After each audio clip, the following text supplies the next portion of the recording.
অসম সাহিত্য সভাৰ প্ৰধান সম্পাদক দেৱজিৎ বৰাৰ সংবাদমেল সম্বোধন। অসম সাহিত্য সভাৰ গুৱাহাটী কাৰ্যালয় ভাগৱতী প্ৰসাদ বৰুৱা ভৱনত সংবাদমেল অনুষ্ঠিত কৰা হয়। অসম সাহিত্য সভাৰ উদ্যোগত অহা 8 ছেপ্টেম্বৰ 2025 তাৰিখে বিস্তৃত কাৰ্যসূচীৰে দেশ বিদেশৰ লগতে অসমৰ ভিন্ন স্থানত ডক্টৰ ভূপেন হাজৰিকাৰ জন্ম শতবৰ্ষ বৰ্ষজোৰা কাৰ্যসূচীৰে আয়োজন কৰা হৈছে। অসম সাহিত্য সভাই বৰ্ণাঢ্য কাৰ্যসূচীৰে আয়োজন কৰিবলৈ লোৱা উক্ত জন্ম শতবৰ্ষৰ বিস্তৃত কাৰ্যসূচী সম্পৰ্কে অৱগত কৰে অসম সাহিত্য সভাৰ প্ৰধান সম্পাদক দেৱজিৎ বৰাই। চাওক গুৱাহাটীৰ আমবাৰীৰ পৰা বিশ্বজিৎ চাহাৰ প্ৰতিবেদন AIN লাইভ। কাৰণত আমি আপোনালোকক নিমন্ত্ৰণ কৰি আনিছো। আপোনালোকে জানে কাইলৈ 8 ছেপ্টেম্বৰ অসম সাহিত্য সভাৰ প্ৰাক্তন সভাপতি ভাৰত ৰত্ন বিশ্বৰত্ন সুধাকণ্ঠ ডক্টৰ ভূপেন হাজৰিকাৰ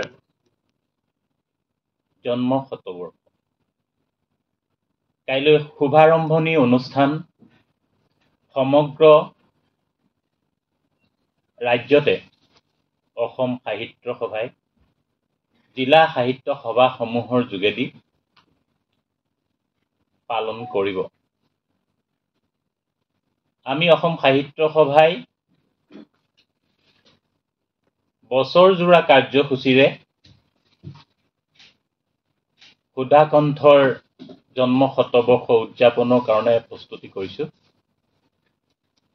দেশ বিদেশত থকা আমাৰ শাখা সভাসমূহে সুধাকণ্ঠৰ জন্ম শতবৰ্ষ উদযাপন কৰিব। অসম জননীৰ সুযোগ্য সন্তানগৰাকীৰ প্ৰতি প্ৰবাসী অসমীয়াসকলে ব্যাপক উৎসাহ উদ্দীপনাৰে শ্ৰদ্ধা নিবেদন কৰিব। তাৰে অংশ হিচাপে অসম সাহিত্য সভাৰ অনুৰোধত আহ্বানত নিৰ্দেশত শাখা সভাসমূহে বিশেষকৈ ইউৰোপত অক্টোবৰ মাহত 26, 27, 28 অক্টোবৰত অসম মিলন অনুষ্ঠানত ইউৰোপত ভূপেন দাক শ্ৰদ্ধা জনাব। উত্তৰ আমেৰিকা শাখা সাহিত্য সভাই 26 বৰ্ষৰ আগষ্ট মাহত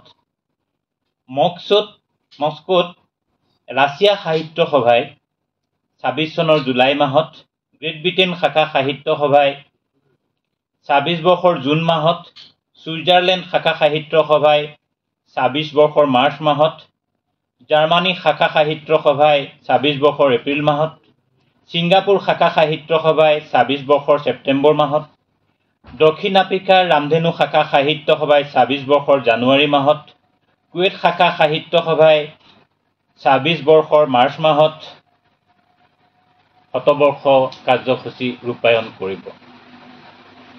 তাৰ সমান্তৰালভাৱে ভাৰতবৰ্ষৰ বিভিন্ন ৰাজ্যত আহমেদাবাদত অক্টোবৰ মাহত পালন কৰিব, দিল্লী শাখা সাহিত্য সভাই নৱেম্বৰ মাহত কৰিব, মেঘালয়ৰ শ্বিলং মুকুল সংঘই ডিচেম্বৰ মাহত কৰিব, ত্ৰিপুৰাত নৱেম্বৰ মাহত কৰিব, অৰুণাচলৰ কামেং জিলাত ডিচেম্বৰ মাহত কৰিব, কহিমা শাখা সাহিত্য সভা নাগালেণ্ডত জানুৱাৰী মাহত কৰিব, মুম্বাই স্বৰ্ণ শাখাই কালিও কৰিছে আৰু জানুৱাৰী মাহতো কৰিব, কলকাতা শাখা সাহিত্য সভাই ফেব্ৰুৱাৰী মাহত কৰিব আৰু উৰিষ্যা শাখা সাহিত্য সভায়ো মাৰ্চ মাহত কৰিব। আৰু ইয়াৰ উপৰি বহু সংগঠনে আমাৰ লগত যোগাযোগ কৰিছে ভূপেন দাৰ জন্ম শতবৰ্ষ উদযাপন কৰিবৰ কাৰণে। আমি ভাবিছোঁ এই বছৰটো অসমীয়া জাতিৰ কাৰণে বিশেষ বছৰ হ'ব।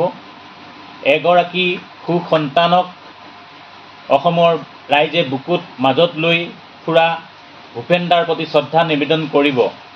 অসম সাহিত্য সভাৰ প্ৰাক্তন সভাপতি হিচাপে আমি তেখেতক যিমান দিবলৈ যত্ন কৰিম সিমান দিম।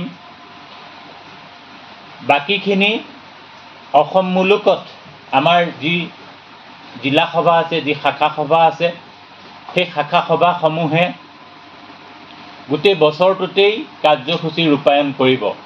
অসম সাহিত্য সভাই প্ৰতিখন জিলা সভাতেই, আমাৰ 33খন জিলা সভা আছে, সেই 33খন জিলা সভাই অসম সাহিত্য সভা জিলা সভাতেই কেন্দ্ৰীয় কাৰ্যসূচী ৰূপায়ণ কৰিব।